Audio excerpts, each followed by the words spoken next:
Hey guys, welcome back to another episode. My name is Jose Najarro, and today I want to take a quick look at three of my favorite stocks, kind of do a quick update on them. And actually, I do believe these three stocks are sitting at an attractive level for dollar cost averaging. The first company we're going to take a quick look at is AMD. The second one we're going to take a quick look at is Nvidia, and the third one is going to be SE Limited. So for each stock, we're going to take a quick look at two recent news and me just sharing my overall opinions and why I like them at these price points.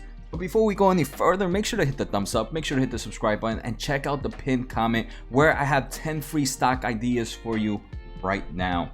So if you looked at my previous video where I did my weekly series of 4 stocks that I'm planning to buy, you might be asking, hey Jose, why didn't you include these 3 in that video if you are so excited about them? And that's pretty simple. For me, one thing I do believe that's super important in a portfolio is portfolio sizing, and these 3 companies are already big players in my portfolio. So for that, even though I like them right now, they've met kind of like are near my threshold, and I don't mind kind of sitting back for now. So like I mentioned, the 3 stocks: AMD, SE Limited, and Nvidia. And let's get started. First, let's just look at price action. All of them tier 1 stocks in my portfolio haven't really seen much of a correction. For example, SE Limited off its highs is down about 8.51%. Nvidia down 8.81%. AMD is the only one in the double digits, but barely, right? It's only down 11.54% from its all-time highs right now.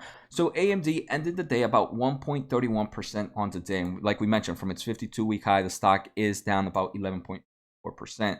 So some recent news about AMD: Windows 11 is kind of pushing along, and unfortunately there have been reports that installing Windows 11 might make some apps on your AMD powered computer processor slower, and AMD has kind of warned due to some of these bugs. In theory, I don't believe this is anything bearish for AMD. I mean, Windows 11 is recent news, and you are expected to have bugs over time. So I would say if you kind of read any of those news articles and are kind of fearful, I just want to say, hey, calm down. Things like that normally happens. I think competitors might be also seeing similar things. But this is to be expected when new Windows come out. You usually see some bugs and they kind of fix over time. AMD says they're working with Microsoft to kind of work those issues out. Another thing we have seen is AMD earlier in October 5th announced that they are working with Microsoft to kind of bring powerful, reliable computing to users with Windows 11. This again, I don't think is bullish news. This is AMD just saying, hey, our processors are compatible with Windows 11. Again, just like we saw, the other thing was, even though it seemed bearish, I don't think it would move the stock price much. With this kind of being announced in the press release in an AMD's Investors Relations website, I don't think it's bullish either. This is to be expected. No one here thought that AMD's processors were not going to work with Windows 11. But what I do believe is super excited, I've talked about it previous times, AMD on September 30th partnered up, or their partnership kind of expanded with Google. So the latest Google Compute Engine virtual machines are going to be using AMD's 3rd generation EPYC server processor.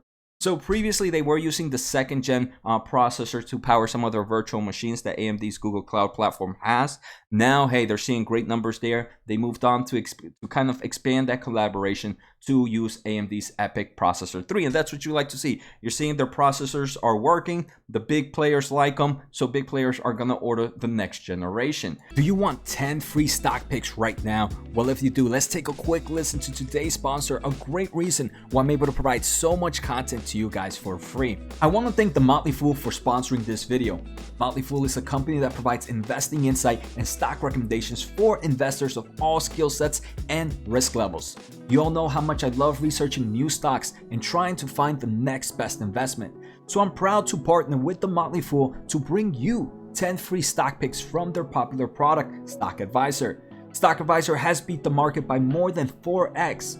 Go to fool.com/Jose to get your free 10 stock picks now. The second stock we're going to take a quick look at is Nvidia. This is my #1 position. This is my tier 1 stock.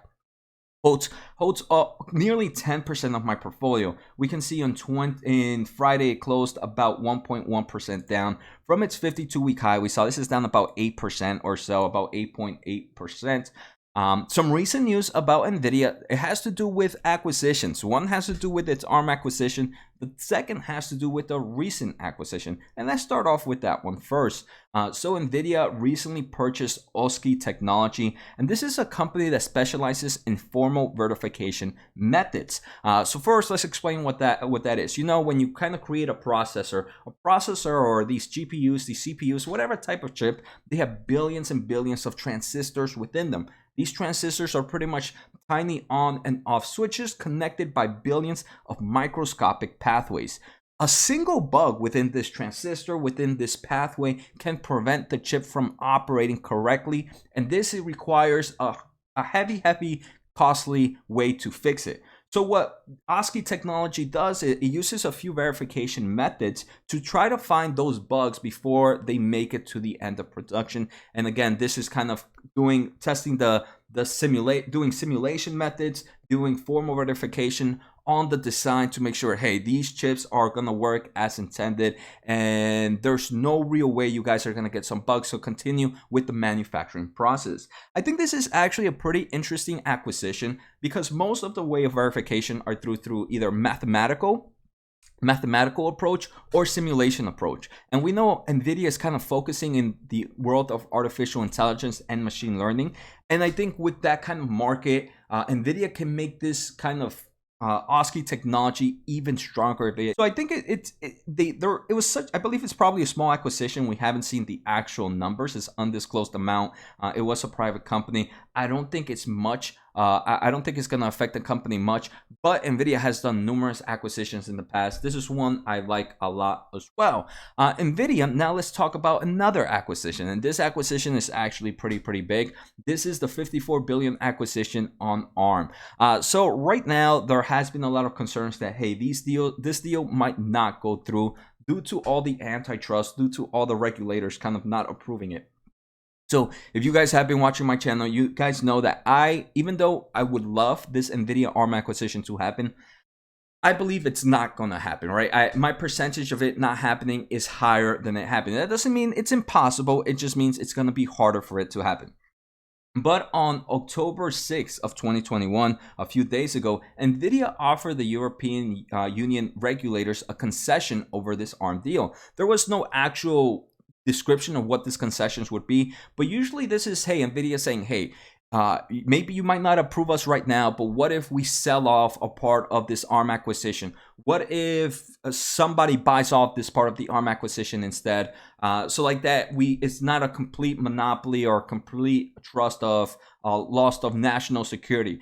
So we don't know what the actual offer is at the moment, but Nvidia right now, it seems that they want to make sure they're getting this acquisition, and they're willing to do anything with the European Union to make sure they pass through. So something interesting to take. I would definitely want to understand what portion or what is the offer, or what are they offering the European Union's regulators or its competitors for them to be a little bit more ease with this acquisition.